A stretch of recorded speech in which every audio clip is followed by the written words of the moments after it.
This is for Sunday the 7th of March, the third Sunday of Lent, and the main reading is John's Gospel, chapter 2, Jesus cleansing the temple, throwing out the money changers, overturning their tables, driving out the animal traders with their animals which are used for the sacrificial worship, saying, "Stop turning my Father's house into a marketplace." Well, the only time Jesus was asked directly about the temple, he didn't compliment it. He actually just said, it will all be destroyed. Every stone will be thrown down, which is exactly what happened about 40 years later. The Romans destroyed the temple in Jerusalem at the end of the Jewish revolt in 70 AD. And really, is cleansing the temple the right title for this story? Is Jesus purifying and cleansing the worship? Or is it an acted parable, a symbolic way of him saying, actually, the temple and the whole sacrificial system of worship that's at its heart will be destroyed? Certainly that's what John, the writer of the Gospel, wants us to think.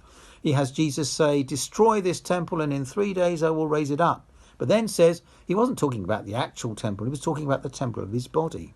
And for the early church, this was the heart of what they believed. Jesus was not just the sacrifice, but the new temple. There was no need of temple or sacrifices in it, because where the risen Jesus was, where his community of faith was gathered, that's where God's presence was to be found.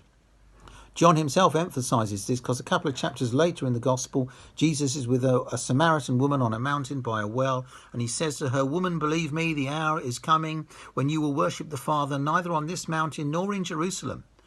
The true worshippers worship the Father in spirit and in truth. God is spirit, and those who worship him must worship in spirit and in truth.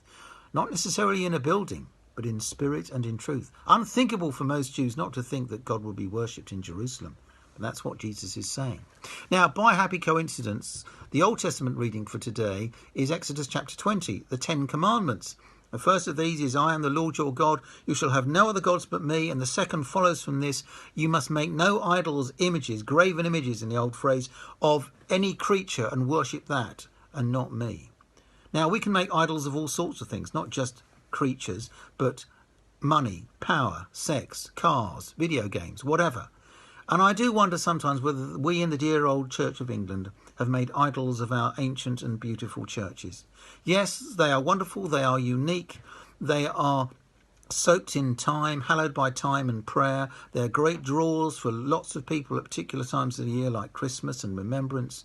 But they're also often huge burdens for the small groups of people who actually legally care for them and have to keep them warm and dry and free of leaks and insure them and everything else. They cost a small fortune in their maintenance and upkeep every year. And the people who look after them are getting older and smaller in number. Will they still all be open in 10, 20, 30 years' time? As well as being in Kelvedon and Fearing, I'm Area Dean of Witham. We've got 34 churches in the Witham Deanery. Many of them are small, some tiny.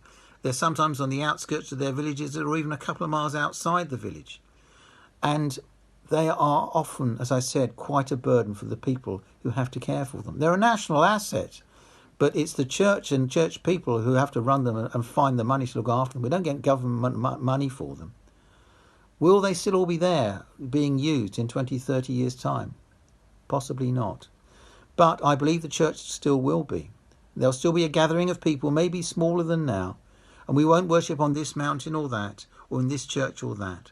But we'll still be worshipping the Father in the presence of the Son and in the power of the Spirit, still worshipping in spirit and in truth, and hopefully with fewer idols. Amen.